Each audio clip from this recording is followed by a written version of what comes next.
Track number 1. This is CD number 1, number 2, number 3, and number 4.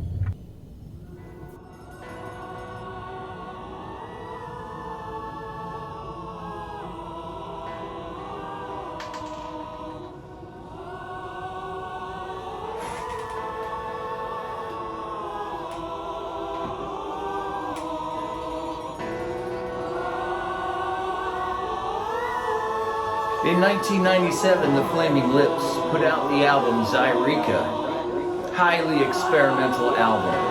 So much so that you need to have 4 stereos to be able to listen to all the different parts of each song. But very well worth it once you get there. Quite an experience. And the album never sounds the same way twice. How do they do that? Let's put it under the microscope. What do you say? Hi, I'm francapitanelli, and the Flaming Lips are a band from Oklahoma City, formed in 1983. They put out a handful of albums on independent labels, and eventually they were picked up by Warner Brothers in 1992. After they put out a second album on Warner Brothers, they had quote-unquote radio hit with a song called She Don't Use Jelly. And in fact, they were on the show, they cameoed on Beverly Hills 90210, if you can believe that.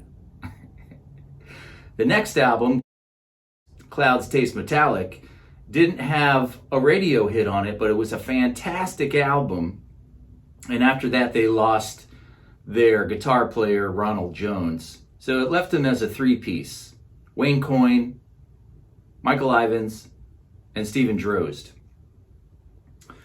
So you would think that at this point in your career, you'd want, Warner Brothers, they're gonna want more radio stuff. But they decide to put out this concept album, Zaireeka. And it has 4 discs in it. 1, 2, 3, 4. Track listing is the same on all 4 discs, but they all have different music on it. Each piece of the puzzle of each song comes together when you are listening to 4 discs at once. So how do you do that? You got to get 4 CD players and 4 people at least, 1 to man each CD player. You put the CD in, you press play and pause. And then at the same time, everybody hits the pause, disengages it, and all the CD players start playing. And then you can hear them count off. And it would sound something like this. Track number 1, track number 1, track number This is 1. CD number 1, and number 4, number 3. So that's what it sounds like if they weren't synced up. And that's how you know if you need to start over or not. Because the ideal way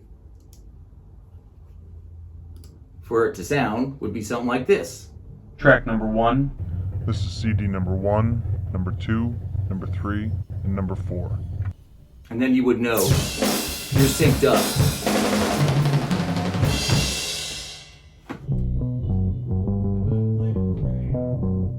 So why would you do this? Well, it creates this whole experience. I had a few listening parties back in the day when this first came out with some friends.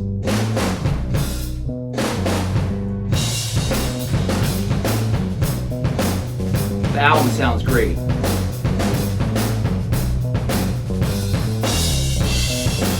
We would get 4 disc players in 4 different rooms of the house. We'd all press the button and we'd walk around the house and have this whole experience. You would have different instruments coming out of each room.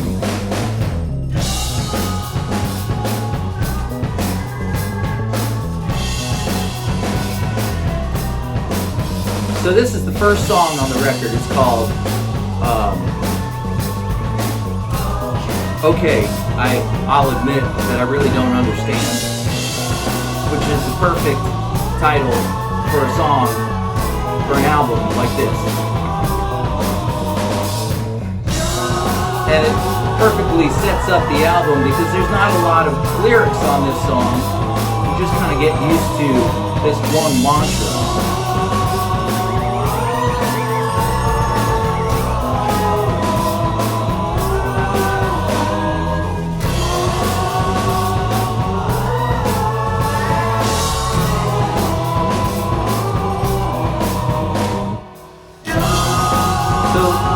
The word Zaireeka is a mashup of two different words, Zaire and Eureka.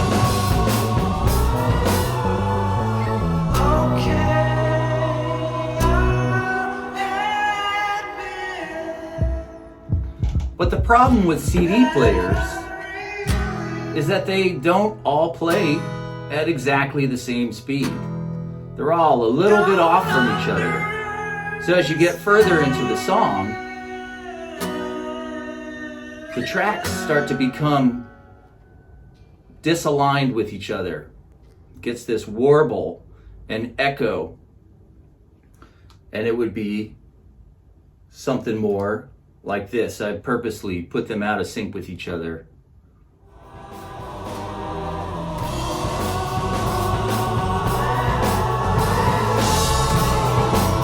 It's pretty psychedelic.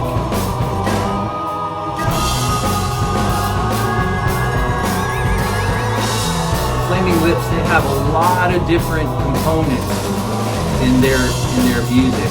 You know, they're psychedelic. They got a rock side. They've got a synth side. There's this real sweet, pretty stuff. So you can hear like the acoustic guitar has this kind of like different rhythm going to it than it did when all the CDs were lined up. So, you know, it's amazing you put out a record like this on CD when CDs are at their height, and cassettes, you know, they were gone and the whole Spotify thing hadn't started up yet. But now, it's hard to find people that have CD players readily available. So here's the second song. Track number 2. This is CD number 1, number 2, number 3, and number 4. All right, we're in good shape. So when you're listening to this with a bunch of people, you might end up having to start the same song over a handful of times to get it linked up.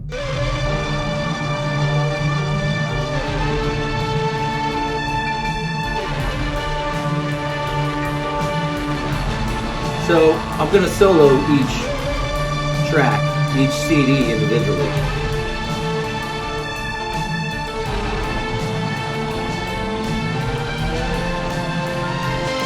So here's CD number 1.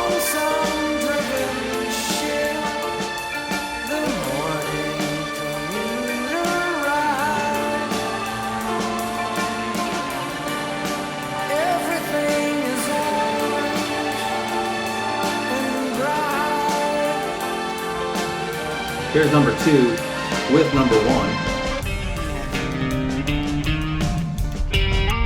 That's number 2 by itself.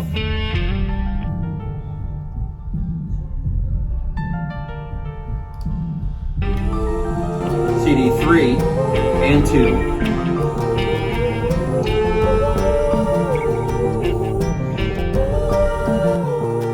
This is just CD 3. Here's 4 and 3 together.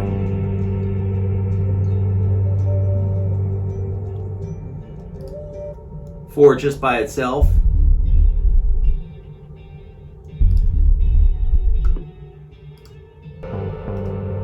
All 4 together. So this idea, it started out as an experiment with cassette tapes. They would have these parking lot experiments what they call them. They'd have everyone drive up, and their cars had cassette players in them still. And the band had made all these cassettes to put in each car, and they would all play something separately and create an orchestra of sorts coming out of all these different cars. Then they did it with boom boxes, where they brought all the boom boxes and gave everyone at the event a boom box with a cassette, and the same thing, you all press play at the same time. So let's hear again what's going on disc 1.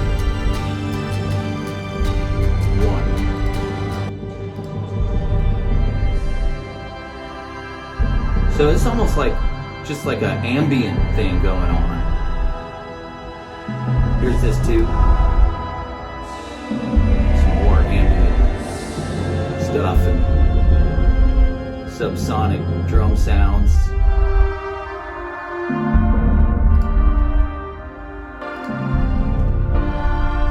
All four together.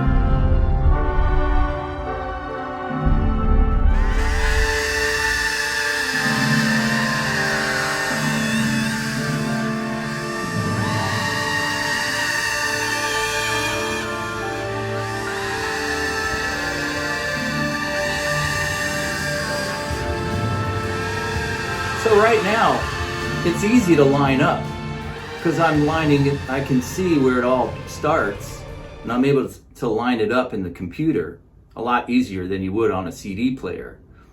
But when you would be listening to it on CD players, they would all be out of sync with each other. So here's another version of it being out of sync. Just a little bit.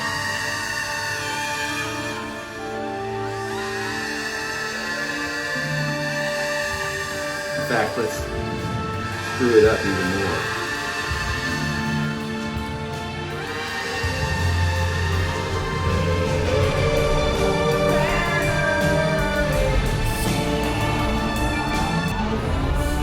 So this is 2, 3, and 4.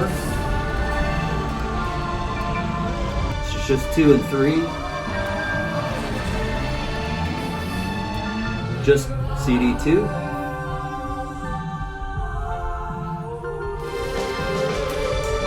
1 and 2.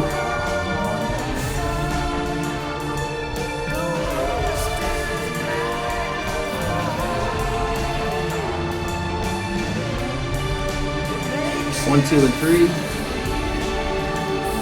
1, 2, 3, and 4.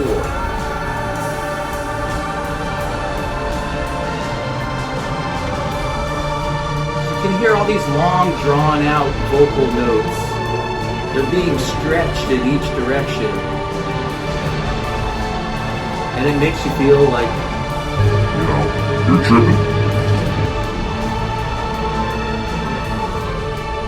and if you are tripping, it sounds even crazier. Not that I would know what that's like.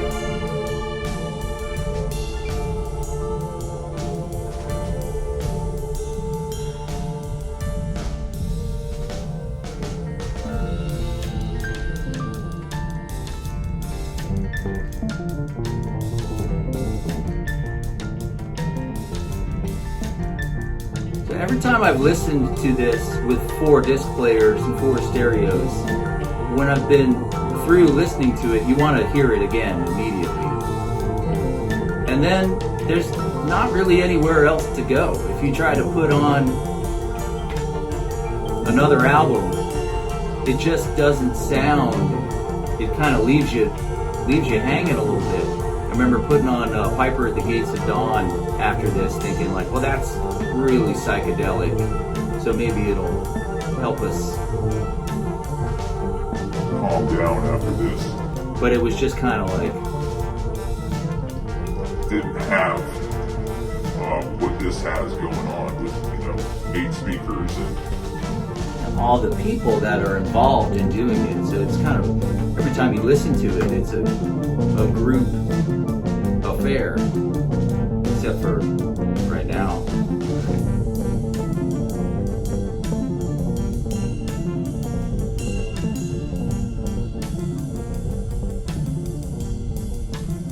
So, you know, it takes a lot of guts to put an album out like this.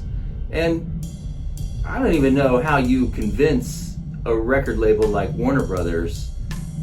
All right, well, our last album didn't have any hits on it. So now we're going to do an album with 4 discs. The music is split up with all 4. And no one's going to be able to really listen to it by themselves in the car on the way home from work. Which, by the way, the name of that song is Riding to Work in the Year 2025. This came out in 97. We're almost there, baby. So this last song I really like a lot. And it's just a Track number 8.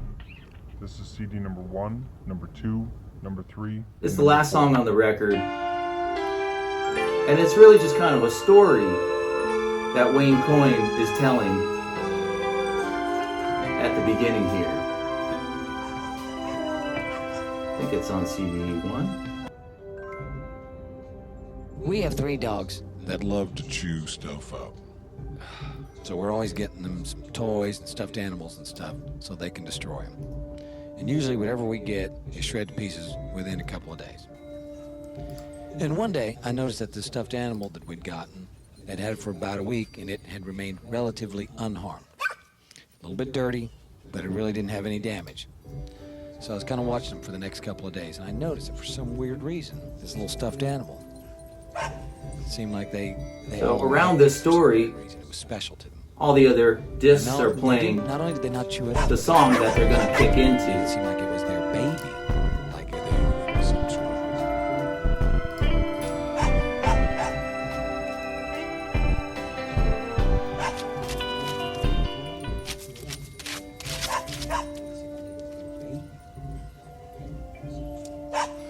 They treated it as though it was their own baby. So I thought, this is weird. How strange this is. Of all the toys and things that we get for them, for some weird reason, this one, It wasn't really any different than the rest. This one is picked to be special. so there you go. So some time passed, and one day I noticed that this box of big plastic insects that I'd been keeping on a shelf in the bathroom had somehow fallen down. And unfortunately, it looked Looked as though the dogs had already chewed up most of the stuff in it. The big giant spiders and the ants and cockroaches and stuff that were in it. And as I walked around the house picking up the shredded pieces of these plastic insects. I came across the baby. You know, their Stuffed animal baby. And there it was, just torn to shreds. Like everything else, all the other stuff. Finally, this one was torn to shreds. So later on, I come across one of the giant grasshoppers that for some reason, Hadn't been chewed up at all. not even as much as a small toothworm. So I watch. And it occurs to me that for some reason, Their affections changed. And I can plainly see that instead of the stuffed animal, the big old bug is the new baby now. 1, 2, 3, and 4.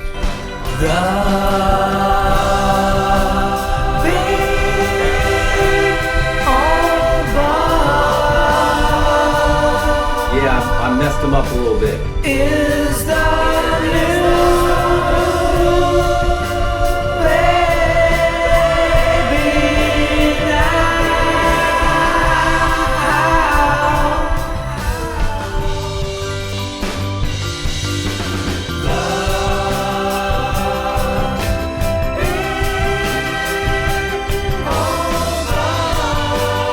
Is it just 2? Just 1. 1 and 3. 1, 3, and 4.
Yeah. Pretty fun, huh? Zaireeka. It's out there. I don't know how you're going to listen to it. Get your friends together. The Flaming Lips. They really should put this out on, like in a regular album form. But there have been some like record store day releases for this album. But if they were to put out each song on YouTube for each, you know, four videos for each song, people could do it on their phone. And it wouldn't sound as good as a hi-fi, but you would still have that experience going on with you and a few friends. That's all for now. Francapitanelli here, totally into the sound. Don't forget to subscribe. You gonna subscribe? Are you gonna subscribe? Come on.